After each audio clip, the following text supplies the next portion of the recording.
Meaning of flying officer. Flying officer. Flying officer. Flying officer. Flying officer. A flying officer is a military rank used in the air forces of many countries.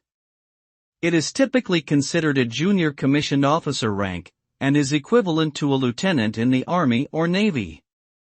In some countries, such as the UK, the rank of flying officer is used specifically for officers who are qualified pilots.